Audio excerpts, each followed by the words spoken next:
Kislyak, one of the participants, has already been a big source of trouble for the Trump administration. That's how they lost Flynn. That's how they lost Michael Flynn. That's how the Attorney General Sessions recuses himself from all this Russia-related investigation. They have this meeting. It's in the Oval Office, and at some point Trump starts talking about the great intelligence he gets. He's telling his visitors, I get the best briefings, I get the best intelligence, and proceeds to talk about this threat that is underway that has been actually publicly talked about for some time. It has to do with laptops and the possibility of using them as a device and a plot and on aircraft. But he goes into details about the specifics of this plot and how it's coming together and what the Islamic State is doing to try to pull this off.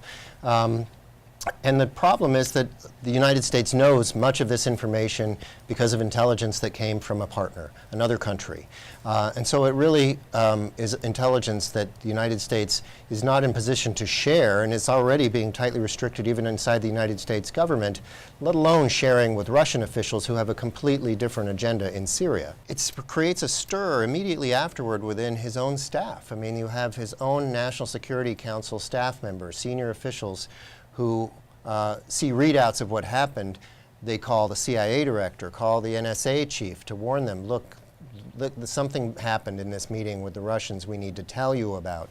And this is in part because they're alarmed and concerned about the blowback. These are agencies, the CIA, that would be directly communicating or dealing with this foreign partner. And they're the most active sort of position where they would be most concerned about that relationship going south. We quote a senior official in the story saying, look, this was code word classified information, which means very highly classified stuff.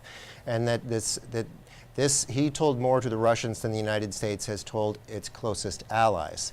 And that's the problem. I mean, it is how far he goes in disclosing information, and then the fact that it is being shared with Russia. Russia has, and the United States both see the Islamic State as an adversary, but their agendas in Syria are completely divergent from there, right? So Russia is really trying to support the regime of the Syrian President Bashar al-Assad, who's accused of using chemical weapons on his own civilians. And one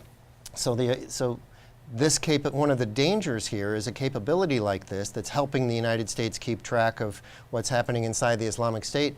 We don't know. It may also be useful for the United States to know what Russia is doing in Syria, where its military personnel are, and useful for other purposes that Russia might be very happy to learn about this capability so that it can either manage it, monitor it, or perhaps even disrupt it.